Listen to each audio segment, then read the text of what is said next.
एक राजा चीखते हुए कहते हैं, निकल जाओ मेरे महल से, यहाँ तुम्हारी अब कोई जगह नहीं है, आज से मर गई तुम मेरे लिए।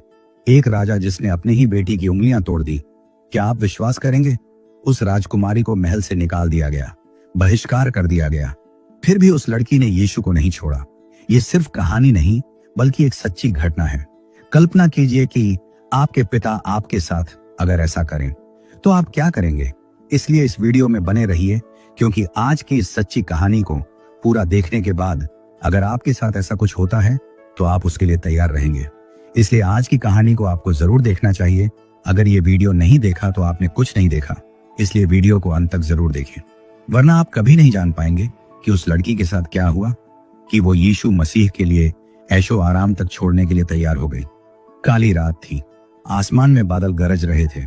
त्रावणकोर रियासत का महल बिजली की चमक में बार बार उजाला और अंधकार में डूबता जा रहा था। महल के एक हिस्से से किसी लड़की की चीख सुनाई दी, पिता मत कीजिए, प्रभु मेरी रक्षा करेंगे। दरवाजा जोर से बंद हुआ। राजमहल के बाहर पहरा देने वाले सैनिकों ने सिर झुका लिया। किसी को हिम्मत नहीं थी अंदर झांकने की, क्योंकि आज रियासत के सबसे शक्तिशाली अधिकारी राजगुरु हरिनारायणन पिल्लई अपनी ही बेटी को अंधविश्वास का दंड दे रहे थे। उनकी बेटी राजकुमारी अन्नाम्मा पिल्लई, जिसने हाल ही में एक ऐसा नाम लिया था जो पूरे राज्य के कानों को चुभता था, यीशु मसीह। राजकुमारी का रहस्य, अन्नाम्मा बचपन से ही अलग थी। जहां उसकी सहेलियां नाच, गीत और श्रृंगार में रुचि रखती थीं, वहां वह अक्सर मंदिरों से लौटकर आकाश को देखती और किसी अज्ञात सत्ता से बात करती। एक दिन रियासत में एक अंग्रेज मिशनरी आया, रेवरेंड थॉमस मीड। वह स्कूलों में पढ़ाने आया था और अपने साथ इंजील की किताब लाया था। लोग उससे दूरी बनाए रखते, पर अन्नाम्मा को उसकी आंखों में एक अजीब शांति दिखी। वह गुपचुप तरीके से उसके पास जाती और सुनती। यीशु ने कहा, सत्य को जानो और सत्य तुम्हें स्वतंत्र करेगा। पहली बार उसे महसूस हुआ कि यह सत्य महल की दीवारों से बड़ा है। जब पिता ने जाना, लेकिन एक रात उसका रहस्य खुल गया। राजमहल के पुजारी ने देखा कि अन्नाम्मा अपने कमरे में दीपक के सामने कोई विदेशी किताब पढ़ रही थी। उसने तुरंत जाकर राजा को बताया। हरिनारायणन पिल्लई का चेहरा गुस्से से तमतमा उठा। मेरी बेटी किसी ईसाई का नाम ले रही है, ये अपमान है, धर्मद्रोह है। उसी रात महल के बीच सभा हुई। राजकुमारी को बुलाया गया। सामने उसका पिता, बगल में राजपुरोहित और दरबारी बैठे थे। कह दो बेटी, यह झूठ है। कह दो कि तुमने उस यीशु का नाम नहीं लिया। वह चुप रही। कह दो, उसने धीमे स्वर में कहा, मैंने लिया है और अब सदा लूंगी, क्योंकि वही मुझे सच्चा प्रेम देता है। सभा में सन्नाटा छा गया। उसके पिता ने सिंहासन से उठते हुए चिल्लाया, उसे महल से बाहर निकाल दो, राजमहल से निर्वासन। अन्नाम्मा को रातों रात रथ में बैठाकर बाहर भेज दिया गया। उसके हाथों से आभूषण उतरवा लिए गए, कपड़े तक बदल दिए गए। महल की बेटी अब सड़कों पर भटकती एक बेघर स्त्री बन गई थी। बरसात हो रही थी। वह भीगी जमीन पर बैठी ऊपर आसमान की ओर देखती और कहती, प्रभु यदि तू मेरे साथ है तो मैं अकेली नहीं। पास के गांव में एक वृद्ध दंपत्ति ने उसे देखा और अपने घर में जगह दी। वहीं से उसका नया जीवन शुरू हुआ, एक विश्वास का, एक परीक्षा का, सहनशीलता की परीक्षा। दिन गुजरते गए। महल में उसकी चर्चा अपमान की तरह फैल चुकी थी। लोग कहते, देखो वो वही राजकुमारी है जिसने अपने पिता का धर्म छोड़ दिया।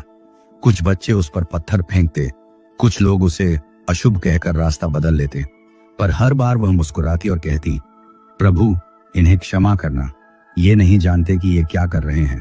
रात में वह अकेली प्रार्थना करती, प्रभु मेरे पिता को क्षमा करना। उन्हें प्रकाश दिखा, फिर लौट आया अंधकार। कई वर्ष बाद उसके पिता ने सुना कि उसकी बेटी अब भी जीवित है और गांवों में यीशु का प्रचार करती है। गुस्से में उन्होंने सैनिक भेजे। उसे पकड़ा गया और महल में फिर से खींच कर लाया गया। अब वह पहले जैसी नहीं थी। चेहरे पर दर्द था, पर आंखों में दिव्यता। पिता ने कहा, अगर तू अभी भी उसी नाम का जप करती है तो याद रख, आज तेरी उंगलियां तोड़ दी जाएंगी। वह शांत रही।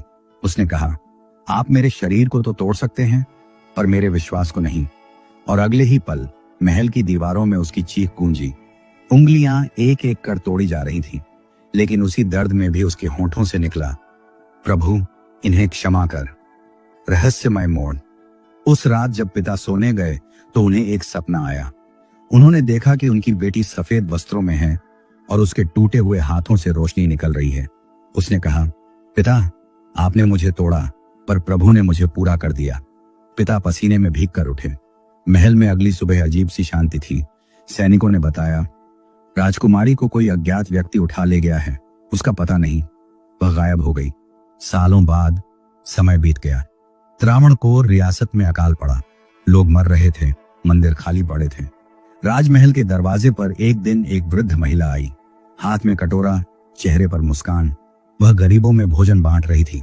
लोग कहते, वो कोई संत है, लेकिन उसकी आंखें कुछ जानी पहचानी लगती हैं। राजगुरु ने देखा, ये तो अन्नाम्मा है। पहचान और पश्चाताप। पिता दौड़ते हुए बाहर आए। उनकी आंखों से आंसू छलक पड़े। उन्होंने उसके सामने घुटनों पर गिरते हुए कहा, बेटी, मैंने तुझे नहीं पहचाना, मुझे क्षमा कर। अन्नाम्मा ने उसके सिर पर हाथ रखा। पिता, प्रभु ने मुझे पहले ही क्षमा कर दिया है। वो दृश्य इतना भावनात्मक था कि पूरे रियासत के लोग रो पड़े। उस दिन से रियासत में एक नया अध्याय शुरू हुआ। 22 परिवारों ने उसी दिन प्रभु यीशु को स्वीकार किया। महल अब वैसा नहीं रहा। जो दीवारें कभी घृणा से गूंजती थीं, वहां अब प्रार्थना की ध्वनि थी। पर यह तो सिर्फ शुरुआत थी, क्योंकि राजकुमारी की यात्रा अब एक चमत्कारी गवाही में बदलने वाली थी, जिसे दुनिया त्रावणकोर की प्रकाश दूत के नाम से जानने लगी। जब उसके विश्वास से मृतक जीवित हुआ, जब उसकी प्रार्थना से पिता का हृदय पूरी रियासत के लिए बदल गया, जब स्वर्ग ने पृथ्वी पर उत्तर दिया, जब टूटे हाथों से निकली रोशनी। महल से निष्कासन के बाद कई वर्ष बीत चुके थे। राजकुमारी अन्नाम्मा अब साधारण वस्त्रों में गांव की गलियों में घूमती दिखाई देती थी। लोग उसे दीदी कहकर बुलाते थे। वह हर सुबह नदी के किनारे जाती, टूटी उंगलियों से मिट्टी में क्रॉस बनाती और कहती, प्रभु, इस धरती पर तेरी ज्योति फैले। गांव वाले धीरे धीरे उसके जीवन में कुछ अलौकिक देख रहे थे। जहां भी वह जाती, बीमार लोग ठीक हो जाते, रोने वाले शांत हो जाते और सूखी जमीन पर हरियाली उगने लगती। कई लोगों ने कहा, वो स्त्री सिर्फ विश्वास नहीं रखती, उसके भीतर स्वयं प्रभु का स्पर्श है। टूटी उंगलियों का चमत्कार। एक शाम जब गांव के पास महामारी फैली, बच्चे मरने लगे, लोगों के घरों में सन्नाटा छा गया। अन्नाम्मा ने गांव के केंद्र में जाकर प्रार्थना शुरू की। टूटी उंगलियां कांप रही थीं। लोग डर से दूर खड़े थे। वह बोली, प्रभु, ये तेरे बच्चे हैं, इन पर दया कर। जैसे ही उसने हाथ उठाया, लोगों ने देखा उसकी उंगलियों से हल्की रोशनी निकल रही है। कुछ ने सोचा यह भ्रम है, पर उसी क्षण एक बीमार बच्चा उठकर बैठ गया और मुस्कुराया, माँ, मुझे अब दर्द नहीं हो रहा। गांव के लोग रो पड़े। पहली बार उन्होंने अपनी आंखों से विश्वास की शक्ति देखी थी। पिता तक पहुंची खबर। राजमहल में उस समय हरिनारायणन पिल्ले बूढ़े हो चुके थे। चेहरा कठोर था, पर आंखें अब खाली थीं। उनकी पत्नी का देहांत हो गया था और वे अक्सर महल के छत पर जाकर दूर देखे करते, जहां कभी उनकी बेटी को निर्वासित किया गया था। एक दिन एक पुरोहित दौड़ता हुआ आया, महाराज, वो राजकुमारी जिंदा है और चमत्कार कर रही है। पिल्ले ने सिर झुका लिया। वो मेरी बेटी नहीं, वो तो मेरे पापों की याद है। पर उस रात उन्हें वही सपना फिर आया। उनकी बेटी टूटी उंगलियों से लोगों को छू रही है और उसके पीछे तेज प्रकाश है। वह कह रही थी, पिता, प्रभु तुझे बुला रहा है। तूफान की रात। दूसरे दिन भयंकर तूफान आया। आकाश से बिजली गिर रही थी। महल का एक हिस्सा ढह गया। राजगुरु भागते हुए बोले, महाराज, यह दैवी दंड है। आपकी बेटी को शरण दीजिए, वरना राज्य नष्ट होगा। पिल्ले ने क्रोध में तलवार उठाई। मेरी बेटी ने मुझे अपमानित किया था, मैं उसे क्षमा नहीं करूंगा। लेकिन तभी बिजली पास के वृक्ष पर गिरी। वह झटका खाकर गिर पड़े। सैनिकों ने देखा, उनके हाथ जल गए हैं। अजीब बात यह थी कि जलन ठीक उसी जगह हुई थी जहां कभी उन्होंने अपनी बेटी की उंगलियां तोड़ी थी। पिता अब बिस्तर से उठ नहीं पा रहे थे। दिन रात वे चुपचाप एक नाम बुदबुदाते, अन्ना, अन्ना। पिता का पश्चाताप और बेटी की प्रार्थना। गांव में जब अन्नाम्मा को यह खबर मिली, उसके चेहरे पर आंसू बह निकले। उसने अपने टूटे हाथों को जोड़ा और कहा, प्रभु, तूने उसे झुकाया है, अब उसे उठा भी लेना। वह उसी रात महल की ओर चल पड़ी। बरसात हो रही थी, सड़कें कीचड़ से भरी थीं, पर उसके कदम नहीं रुके। महल के द्वार पर पहरेदारों ने उसे रोका, पर जब उन्होंने उसकी आंखों में देखा तो खुद ही रास्ता छोड़ दिया। वह धीरे धीरे पिता के कक्ष तक पहुंची। बूढ़े पिल्ले बिस्तर पर लेटे थे। शरीर कांप रहा था, आंखों में पश्चाताप था। पिता, उस आवाज को सुनकर वे सिहर उठे। धीरे धीरे उनकी आंखों से आंसू बहने लगे। क्या तू सच में आ गई? अन्नाम्मा ने उनके हाथ थामे। हाँ पिता, आपकी बेटी आ गई। जिसे आपने त्यागा था उसे प्रभु ने संभाला। पश्चाताप का क्षण महल के भीतर जैसे समय रुक गया। पिता ने कांपते हाथों से बेटी के टूटे उंगलियों को देखा। मैंने ये किया, मेरे अपने हाथों ने। अन्नाम्मा मुस्कुराई। पिता, प्रभु ने इन्हें चंगा कर दिया। और सचमुच धीरे धीरे उसकी उंगलियों की हड्डियां सीधी होने लगी। महल में मौजूद सेवक और पुरोहित यह देखकर दंग रह गए। हरिनारायणन पिल्लई रोते हुए बोले, प्रभु यीशु, तू ही सत्य है। जिसे मैंने अस्वीकार किया वही मेरी बेटी का रक्षक बना। उस दिन राजा और पूरी सभा ने यीशु के नाम पर सिर झुका दिया। पूरा राज्य बदल गया। पिता ने आदेश दिया, जिस बेटी को मैंने निकाला था आज से वही इस राज्य की दूत होगी। अन्नाम्मा ने महल के भीतर एक छोटा सा प्रार्थना गृह बनवाया, जहां हर जाति, हर धर्म के लोग आकर प्रार्थना कर सकते थे। धीरे धीरे त्रावणकोर की धरती पर परिवर्तन शुरू हुआ। जो लोग कभी ईसाई नाम सुनकर घृणा करते थे, वो अब उसकी प्रार्थना सभाओं में शामिल होने लगे। 22 परिवारों ने उसी सप्ताह प्रभु यीशु को स्वीकार किया। गांवों में नई शुरुआत हुई। लोगों के दिलों में प्रेम का बीज बोया गया। पिता का अंतिम समय। कुछ वर्षों बाद हरिनारायणन पिल्लई बहुत बीमार पड़ गए। अन्नाम्मा उनके पास बैठी थी। वह मुस्कुरा रहे थे। बेटी, तेरे विश्वास ने मुझे जीवन का अर्थ सिखाया। अब मैं निडर होकर जा सकता हूं। उन्होंने धीरे से कहा, यीशु, मेरा उद्धार कर। और शांत होकर चले गए। महल की दीवारों में उस दिन शांति की ध्वनि गूंजी। अन्नाम्मा ने आकाश की ओर देखा। धन्यवाद प्रभु, तूने अंधकार को प्रकाश में बदल दिया। अन्नाम्मा, प्रकाश की दूत। समय बीतता गया। भाग 3। अन्नाम्मा अब त्रावणकोर की प्रकाश दूत कहलाने लगी। वह गांव गांव घूमती, गरीबों की सेवा करती और कहती, विश्वास किसी धर्म का बंधन नहीं बल्कि प्रेम की मुक्ति है। कई लोग उसके पास आते और पूछते, दीदी, क्या वास्तव में परमेश्वर मनुष्य से बात करता है? वह मुस्कुराकर जवाब देती, हाँ, जब मनुष्य उसके विरुद्ध नहीं बल्कि उसके साथ रोता है। चमत्कार जिसने सबको चौंका दिया।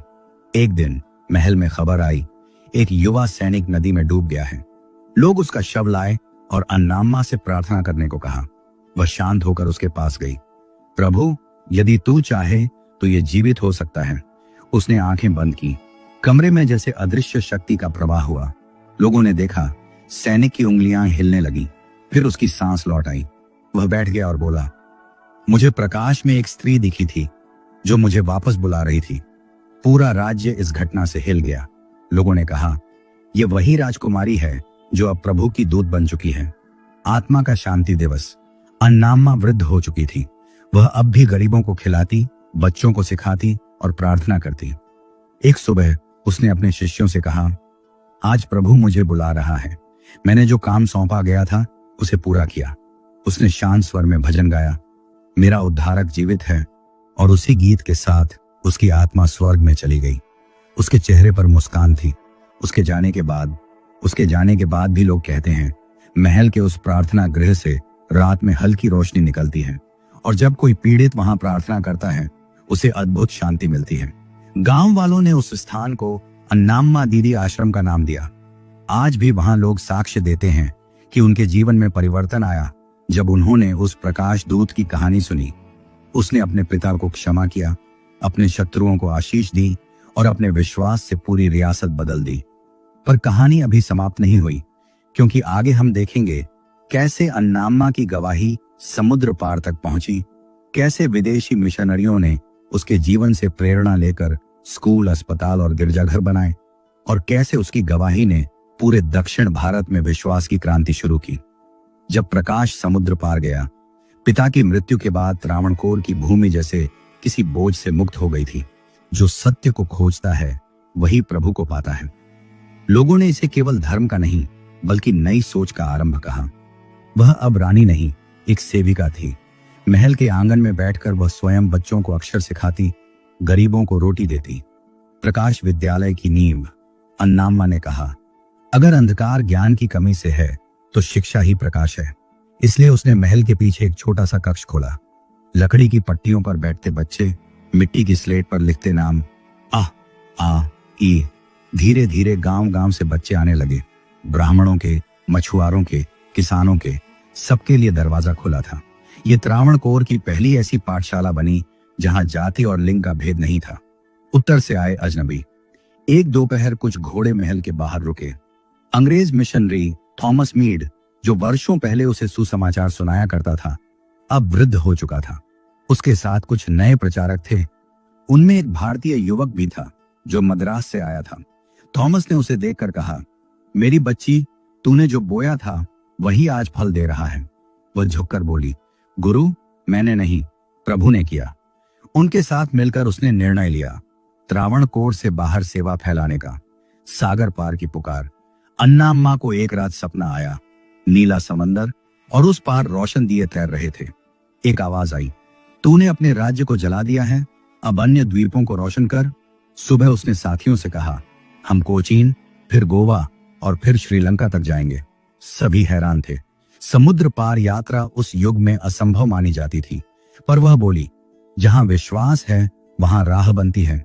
यात्रा की शुरुआत। लहरें ऊंची थी, नाव लकड़ी की थी, पर उसका दिल लोहे का। वह प्रार्थना करती हुई समुद्र में उतरी। 3 दिन तूफान चला। साथियों ने सोचा अब मृत्यु निश्चित है, पर चौथे दिन आकाश खुला। लोग कहते हैं उसने हाथ उठाकर कहा था, शांत हो जा, और समुद्र सचमुच शांत हो गया। उस पल नाव में बैठे मल्लाहों ने प्रभु का नाम लिया। श्रीलंका का चमत्कार। श्रीलंका पहुंचते ही वे लोग कोलंबो के पास एक गांव में उतरे जहां मलेरिया फैला था। अन्नाम्मा ने बीमारों को पानी पिलाया, घाव धोए। वह हर रोगी से कहती, मैं नहीं, परमेश्वर तुझे छू रहा है। कई लोग स्वस्थ हुए। वहां के स्थानीय लोग उसे लुमिनिया, प्रकाश की स्त्री, कहने लगे। यह नाम बाद में पूरे दक्षिण पूर्व एशिया में प्रसिद्ध हुआ। गोवा की परीक्षा। वापसी में वे गोवा पहुंचे। वहां के कुछ स्थानीय अधिकारियों ने उसे अंधविश्वास फैलाने वाली कहकर कैद कर लिया। अंधेरी कोठरी में उसने 3 दिन उपवास किया। तीसरे दिन पहरेदार ने देखा, दीवारों पर से हल्की रोशनी निकल रही है। वह भागा भागा बाहर आया और कहा, उसकी कोठरी में कोई दीपक नहीं, फिर भी उजाला है। अगले दिन उसे रिहा कर दिया गया। गोवा के उसी प्रहरी ने बाद में उसके विद्यालय में शिक्षा पाई। घर वापसी। 3 वर्ष बाद वह फिर त्रावणकोर लौटी। अब उसके पीछे सैकड़ों लोग थे, अलग अलग जातियों, भाषाओं और देशों से। उसने महल के बाहर एक बड़ा मैदान चुना और वहां सेवा आश्रम बनाया। अस्पताल, रसोई घर और प्रार्थना गृह एक साथ। वह कहती, धर्म अगर मनुष्यों को अलग करे तो वह धर्म नहीं, जो जोड़ दे वही सच्चा मार्ग है। विरोध की आंधी। पर हर परिवर्तन के साथ विरोध भी आया। भाग 4। कुछ पुरोहितों ने उसे जादूगरनी कहा। राजनीतिक वर्ग ने कहा वह विदेशी ताकतों की एजेंट है। भीड़ ने उसके आश्रम पर पत्थर फेंके। कई साथी डरकर भाग गए, पर अन्नाम्मा ने कहा, अगर वे पत्थर मारते हैं तो समझो बीज बो रहे हैं। उसने अपने हाथों से दीवारें फिर खड़ी की। उस रात उसने अकेले प्रार्थना की और अगली सुबह वहां सैकड़ों लोग मदद को आ गए। विश्वास की रात्रि सभा। एक शाम उसने राज्य के किनारे पर सभा बुलाई। बारिश हो रही थी, लेकिन हजारों लोग दीपक लेकर आए। वह मंच पर खड़ी हुई, सफेद वस्त्र, टूटे हाथों पर पट्टी। उसने कहा, जब मैंने अपने पिता को क्षमा किया तब मुझे प्रभु मिला। जब मैंने शत्रु से प्रेम किया तब मुझे शक्ति मिली। अब तुम भी वही करो, क्योंकि यही स्वर्ग का द्वार है। भीड़ में सन्नाटा था। फिर किसी ने चिल्लाया, प्रकाश जियो, और पूरे मैदान में दीपक लहराने लगे। वह दृश्य किसी समुद्र जैसे उजाले में बदल गया। दूर देशों तक प्रभाव। उस सभा की खबर ब्रिटिश अखबारों तक पहुंची। The princess of Travancore who heals by faith शीर्षक के साथ उसकी गवाही लंदन, पेरिस और न्यूयॉर्क तक छप गई। कई विदेशी मिशनरियों ने लिखा, हम भारत में उस स्त्री से मिले जिसकी आंखों में प्रकाश था। वह अब केवल रियासत की नहीं, पूरे विश्व की प्रेरणा बन चुकी थी। अन्नाम्मा ने अपने शिष्यों से कहा, जब मैं न रहूं तो मेरी गवाही किताबों में नहीं, तुम्हारे कर्मों में जीवित रहनी चाहिए। उसने अपने विद्यालय को ट्रस्ट में बदला, जहां सेवा, शिक्षा और समानता 3 स्तंभ बने। विलुप्ति का रहस्य। एक सुबह वह नदी के किनारे गई, वैसे ही जैसे अपने पहले निर्वासन के दिन गई थी। शिष्य दूर खड़े रहे। वह पानी में उतरी और बस मुस्कुराकर बोली, समय आ गया। लहरों ने उसे ढक लिया। उसका शरीर कभी नहीं मिला, पर उसी रात नदी के ऊपर एक अजीब प्रकाश मंडल देखा गया, जो 3 दिन तक चमकता रहा। लोगों ने कहा, वो नहीं मरी, वो प्रकाश बन गई। विरासत। सालों बाद उसके विद्यालय से शिक्षित बच्चों ने पूरे दक्षिण में स्कूल अस्पताल और अनाथालय खोले। हर द्वार पर एक वाक्य लिखा था, सत्य से बड़ा कोई धर्म नहीं। त्रावणकोर का वो छोटा राज्य एक आदर्श बना और अन्नाम्मा का नाम अब भी गांव गांव में माता, दीदी या प्रकाश रानी के रूप में लिया जाता है। कहानी यहीं थमती नहीं, क्योंकि हर बार जब कोई व्यक्ति क्षमा चुनता है, जब कोई घायल हाथ प्रार्थना में उठता है, वहां कहीं ना कहीं उस राजकुमारी की आत्मा मुस्कुरा रही होती है। विश्वास कोई दीवार नहीं, वह एक दीप है जो जितना बांटो उतना बढ़ता है। पुनर्मिलन, जब आंसू बने गवाही का सागर, संध्या उतर रही थी। त्रावणकोर की धरती पर सुनहरी किरणें अपनी अंतिम आभा बिखेर रही थीं।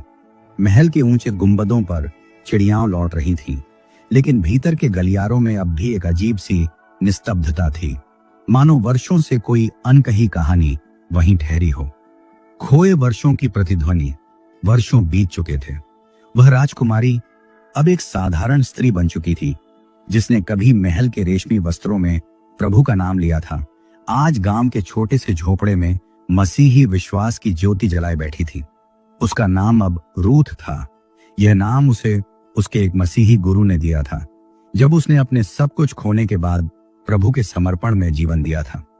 रूथ अब उन गरीबों के बीच रहती थी जिन्हें समाज ने भुला दिया था। वह बच्चों को पढ़ाती, बीमारों की सेवा करती और हर दिन एक ही वाक्य दोहराती, क्षमा में ही परमेश्वर का राज्य प्रकट होता है।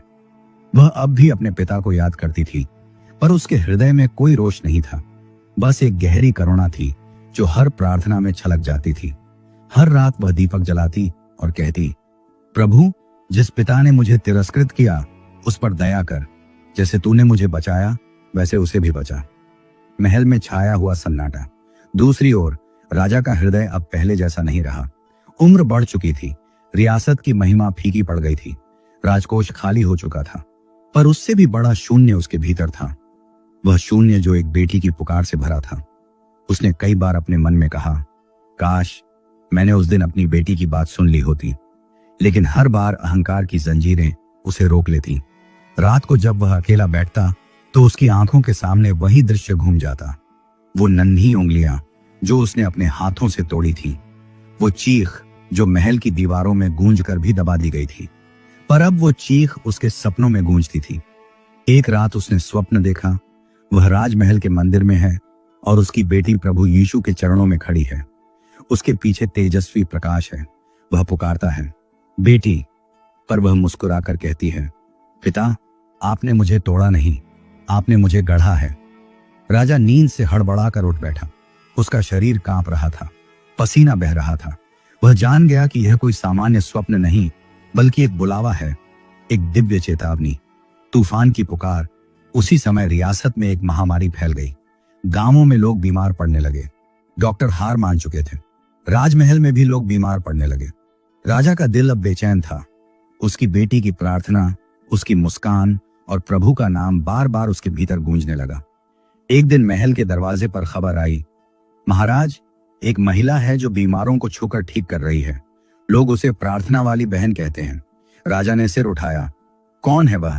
कहते हैं वह कभी इस रियासत से निकाली गई थी महाराज, लेकिन अब लोग कहते हैं कि वही त्रावणकोर की खोई राजकुमारी है। राजा के हाथ कांप गए। प्याले से पानी गिर गया। उसने धीमे से कहा, मेरी बेटी? सैनिकों को आदेश दिया गया, उसे मेरे सामने लाओ, लेकिन आदर के साथ। पुनर्मिलन का क्षण। भाग 5। गांव में जब सैनिक पहुंचे तो लोग डर गए, पर रूथ शांत थी। उसने मुस्कुराकर कहा, जिस दिन मुझे निकाला गया था उस दिन मैंने परमेश्वर से प्रार्थना की थी कि एक दिन वही दरवाजे फिर खुलेंगे। वह बिना भय के महल की ओर चली। महल वही था, पर वह अब सोने के सिंहासन की जगह क्रूस की ज्योति को अपने हृदय में लेकर आई थी। महल में प्रवेश करते ही पुरानी यादें उमड़ आईं। वही संगमरमर के फर्श, वही दीवारें जिन पर उसके आंसू सूख चुके थे, लेकिन इस बार वह टूटी नहीं, वह खड़ी रही। दरबार सजा था। राजा सिंहासन पर बैठा था। वह धीरे धीरे आगे बढ़ी। राजा की आंखें भीग गईं। क्या तुम ही हो? उसने पूछा। रूथ ने सिर झुकाकर कहा, हाँ, मैं वही हूं जिसे आपने त्याग दिया था, लेकिन मेरे प्रभु ने मुझे कभी नहीं त्यागा। राजा की आंखों से आंसू बह निकले। वह सिंहासन से उतरा और बेटी के चरणों में गिर पड़ा। मुझे क्षमा करो बेटी, मैंने तेरे विश्वास का अपमान किया। मैंने तेरे ईश्वर को झुठलाया। रूथ ने उसे उठाया। पिता, मैं तो पहले ही आपको क्षमा कर चुकी हूं। मेरा प्रभु तो यही सिखाता है कि शत्रु से भी प्रेम करो। महल की फर्श पर दोनों रो पड़े। सैनिक, सेवक और मंत्री सब मौन थे। उस क्षण महल की दीवारों में वर्षों की घृणा पिघलकर आंसुओं में बदल गई। क्षमा की गवाही। उस दिन महल में एक चमत्कार हुआ। राजा ने सबके सामने घोषणा की, आज से इस रियासत में किसी को उसके विश्वास के कारण सताया नहीं जाएगा। जो चाहे वह अपने ईश्वर की आराधना स्वतंत्रता से करेगा। महल का दरबार गूंज उठा। वही पिता जिसने बेटी की उंगलियां तोड़ी थी, अब उसके साथ हाथ जोड़कर प्रार्थना कर रहा था। उस क्षण ऐसा लगा मानो स्वर्ग की घंटियां बज उठी। रूथ की आंखों में आंसू थे, पर उनमें आनंद झलक रहा था। प्रभु, तूने मेरी प्रार्थना सुन ली। परिवर्तन की लहर। राजा ने अपनी बेटी के सम्मान में एक सभा बुलाई। वहां उसने स्वयं स्वीकार किया कि कैसे उसने अपने अहंकार में अंधकार चुना था और कैसे उसकी बेटी के विश्वास ने उसे प्रकाश दिखाया। महल के कई अधिकारी, सैनिक और नागरिक उस दिन प्रभु यीशु पर विश्वास लाए। 22 परिवारों ने सार्वजनिक रूप से अपने जीवन प्रभु को समर्पित किए। वह भूमि जो कभी भय और अत्याचार से भरी थी, अब प्रार्थना और प्रेम से भर गई। अंतिम क्षण का प्रकाश। कुछ वर्षों बाद राजा वृद्ध हुआ। मृत्युशैया पर उसने अपनी बेटी का हाथ पकड़ा और कहा, रूथ, तेरे ईश्वर ने मुझे नया जन्म दिया है। अब मैं शांति से जा सकता हूं। रूथ ने मुस्कुराकर कहा, पिता, अब तू मेरे नहीं बल्कि स्वर्गीय पिता का संतान है। राजा की आंखें धीरे धीरे बंद हो गईं। उसके होंठों से अंतिम शब्द निकले, यीशु। महल के बाहर प्रार्थना की ध्वनि गूंज रही थी। रूथ ने सिर झुका लिया। उसने आंसुओं के बीच कहा, प्रभु, जो बीज तूने मेरे दर्द में बोया था वह आज फल दे चुका है। एक गवाही जो अमर हो गई। वर्षों बाद वही जगह जहां एक बेटी को अपमानित कर निकाला गया था, वहां एक मसीही चर्च बना। गवाही मंदिर। वहां दीवार पर एक वाक्य लिखा था, विश्वास कभी नहीं टूटता जब उसका मूल प्रेम और क्षमा हो। लोग दूर दूर से आते, उस स्थान पर बैठते और सुनते कि कैसे एक स्त्री के आंसुओं ने रियासत का भाग्य बदल दिया। उसकी कहानी गीतों में गाई जाने लगी, बच्चों को सिखाई जाने लगी और हर विश्वास करने वाले को याद दिलाने लगी, सच्चा बल प्रतिशोध में नहीं, क्षमा में है। मेरी टूटी उंगलियां आज भी दर्द देती हैं, पर हर दर्द में मैं प्रभु का हाथ महसूस करती हूं, क्योंकि जब मैंने क्षमा की तब मैंने स्वर्ग को अपने भीतर पाया। सूरज त्रावणकोर के नीले आसमान के नीचे ढल रहा था। गांव के ऊपर सुनहरी आभा बिखरी हुई थी, जैसे प्रभु की कृपा ने उस भूमि को अपने पंखों में समेट लिया हो। रूथ अब वृद्धा हो चुकी थी, पर उसके चेहरे की शांति में कुछ अलौकिक चमक थी। उसकी आंखों में वह प्रकाश था जो केवल उन लोगों में होता है जिन्होंने दर्द को आराधना में बदल दिया हो। परिवर्तन का नया सवेरा। राजा के निधन के बाद त्रावणकोर का शासन उसके पुत्र ने संभाला। वही राजकुमार जो कभी अपनी बहन के विश्वास पर हंसा करता था, लेकिन अब वह बदल चुका था। अपने पिता के पश्चाताप और बहन की क्षमा से प्रेरित होकर उसने राज्य में धार्मिक स्वतंत्रता का कानून लागू किया। कोई भी अब अपने विश्वास के कारण दंडित नहीं होगा। महल के भीतर अब प्रतिदिन प्रार्थना होती। संगीत, धूप और आराधना की ध्वनि में वह स्थान फिर से जीवित हो गया। और उस परिवर्तन की जड़ में थी रूथ। रूथ अब किसी राजकुमारी की तरह नहीं, बल्कि एक मां की तरह सबकी आत्मा को सींच रही थी। वह रियासत के हर गांव में जाती, लोगों से कहती, जो तुम्हें सताए उनके लिए प्रार्थना करो, क्योंकि जब तुम क्षमा करते हो तो प्रभु तुम्हारे भीतर जीवित होता है। उसकी बातों में कोई उपदेश नहीं, बल्कि जीवन की गवाही थी। चमत्कार की भूमि। रूथ की गवाही से प्रभावित होकर राज्य में परिवर्तन की लहर फैल गई। लोग अपने शत्रुओं से मेल मिलाप करने लगे। कई स्थानों पर पुराने मंदिरों और चर्चों के बीच की दीवारें हट गईं। गांवों में बीमारों के लिए प्रार्थना सभाएं होने लगी। कई लोग जो पहले रूथ का विरोध करते थे, अब उसकी संगति में आकर शांति पाते थे। एक दिन एक चमत्कार हुआ जिसने पूरे राज्य को झकझोर दिया। राजा का सबसे बड़ा मंत्री देवरायण गंभीर रूप से बीमार पड़ गया। डॉक्टरों ने हार मान ली। रात भर दरबार में सन्नाटा रहा। किसी ने सुझाव दिया, प्रार्थना वाली बहन से मिलवाइए। रूथ महल पहुंची। उसने देवरायण का हाथ पकड़ा और कहा, तू भय मत कर, क्योंकि तू प्रभु की दृष्टि में कीमती है। वह उसके सिर पर हाथ रखकर प्रार्थना करने लगी। सारे दरबारी मौन थे और तभी देवरायण ने अपनी आंखें खोली। उसका चेहरा चमक उठा। लोगों की आंखें फटी रह गईं। वह स्वस्थ हो गया था। उस दिन से त्रावणकोर की बहन का नाम हर गांव में गूंजने लगा। विरोध की आखिरी लहर, लेकिन हर परिवर्तन के साथ विरोध भी आता है। राज्य के कुछ कट्टर पुजारी और पुरोहित इस बात से क्रोधित थे। वे कहते, यह स्त्री हमारे विश्वास को कमजोर कर रही है, वह चमत्कारों के नाम पर सबको भ्रमित कर रही है। उन्होंने दरबार में शिकायत की। राजकुमार ने उन्हें सुनकर कहा, उसका जीवन स्वयं चमत्कार है, वह धोखा नहीं प्रकाश फैला रही है। पर वे रुके नहीं। उन्होंने षड्यंत्र रचा। एक सभा में रूत को बुलाया गया, यह कहकर कि वह धर्म पर चर्चा करे। सभा में सैकड़ों लोग थे। कुछ उसे देखने श्रद्धा से आए थे, कुछ उसे गिराने के लिए। वह मंच पर खड़ी हुई, सफेद वस्त्रों में, सिर पर हल्का दुपट्टा और होंठों पर शांत मुस्कान। एक पुरोहित ने पूछा, तू क्यों कहती है कि तेरा प्रभु सच्चा है? क्या हमारे देवता झूठे हैं? रूथ ने सिर झुकाया और कहा, मैंने कभी नहीं कहा कि तुम्हारे देवता झूठे हैं। मैं तो बस यह कहती हूं कि जिस प्रभु ने मुझे अंधकार में खोज लिया वही मेरे लिए सच्चा है। जिसने मुझे क्षमा सिखाई वही मेरा ईश्वर है। सभा मौन हो गई। उसके शब्दों में कोई आक्रोश नहीं था, बस प्रेम था, और वही प्रेम सब पर भारी पड़ा। सभा के अंत में कई लोग उसकी ओर बढ़े और उसके पांव छू लिए। वे बोले, हमने आज पहली बार देखा कि सच्ची शक्ति क्रोध में नहीं, क्षमा में है। पिता की विरासत और बेटी का मिशन। राजमहल के एक कोने में अब एक छोटा प्रार्थना कक्ष था। वहीं रूथ हर सुबह घुटनों के बल बैठकर प्रार्थना करती। उस कमरे में उसके पिता की एक पुरानी छड़ी रखी थी, वही छड़ी जिससे उसने उसकी उंगलियां तोड़ी थी। वह उसे देखकर मुस्कुराती और कहती, धन्यवाद प्रभु, तूने मेरे दर्द को गवाही में बदल दिया। एक दिन जब वह प्रार्थना कर रही थी, उसे भीतर से एक बुलावा सुनाई दिया, रूथ, तेरा कार्य अब पूर्ण हुआ। तूने जो बोया वह अब फल दे रहा है। उसने आंखें खोली और महसूस किया जैसे पूरा कमरा दिव्य प्रकाश से भर गया हो। उसका हृदय शांत था, जैसे उसे पता हो कि अब उसकी यात्रा समाप्ति की ओर है। अगले दिन उसने सबको बुलाया। महल के आंगन में सैकड़ों लोग थे, सैनिक, मंत्री, सेवक, किसान और वे सभी 22 परिवार जिन्होंने उसके जीवन से प्रभु को पाया था। वह मंच पर चढ़ी और बोली, भाइयों और बहनों, जब मैं निकाली गई थी तब मैंने सोचा था कि मेरा जीवन समाप्त हो गया, पर अब जान गई हूं जो प्रभु पर विश्वास करता है उसका अंत कभी नहीं होता, क्योंकि हर अंत में एक नई शुरुआत छिपी होती है। भीड़ में सन्नाटा था, हर आंख नम थी। आज मैं तुम्हें एक ही बात कहती हूं, अगर कोई तुम्हें तोड़े तो बदला मत लो, क्योंकि जो टूटा है वही प्रभु के हाथ में सबसे सुंदर बनता है। उसने हाथ उठाए और प्रार्थना की, हे प्रभु, इस भूमि को आशीष दे, हर हृदय में वही क्षमा, वही प्रेम भर दे जो तूने मुझसे दिखाया। प्रार्थना के बीच हवा में एक अजीब सी महक फैल गई, जैसे फूलों की वर्षा हो रही हो। कुछ लोगों ने कहा कि उन्होंने प्रकाश देखा जो उसके चारों ओर चमक रहा था। रूथ ने अपनी आंखें बंद की और मुस्कुराते हुए शांति में सो गई। एक विरासत जन्म लेती है। उसके निधन के बाद त्रावणकोर के लोगों ने उसे विश्वास की माता का नाम दिया।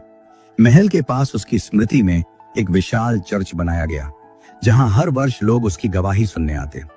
चर्च के दरवाजे पर सुनहरे अक्षरों में लिखा गया, यह वही स्थान है जहां क्षमा ने राज किया और विश्वास ने मृत्यु को पराजित किया। उसके जीवन की कहानी पीढ़ियों तक सुनाई जाने लगी।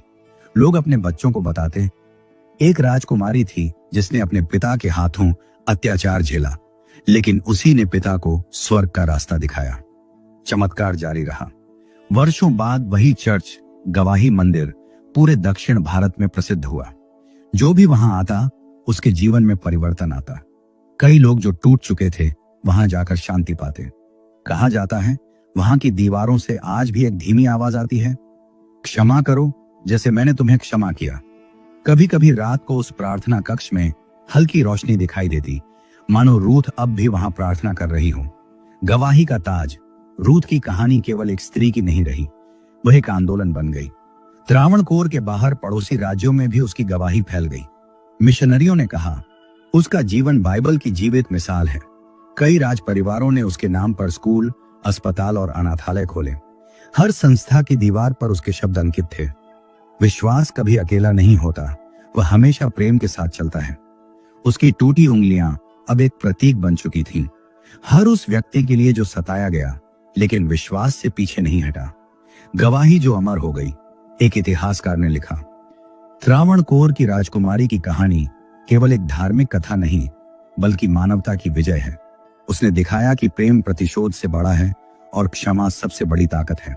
रात के सन्नाटे में जब दिल टूटता है तो कहीं ना कहीं उसकी आवाज गूंजती है, डरो मत, जिसने तुम्हें रचा है वह तुम्हें कभी नहीं छोड़ेगा। सफेद वस्त्रों में रूथ पहाड़ी की चोटी पर खड़ी है। उसकी उंगलियां अब भी झुकी हुई हैं, पर उनमें से एक अदृश्य प्रकाश निकल रहा है जो नीचे फैले गांवों तक पहुंच रहा है। और उसके होंठों से बस एक वाक्य निकलता है, प्रभु, मैंने अपनी दौड़ पूरी कर ली, अब तेरे चरणों में विश्राम है। यह गवाही सिखाती है कि सच्चा विश्वास केवल उपदेश में नहीं, बल्कि उस दर्द में होता है जिसे क्षमा में बदल दिया जाए।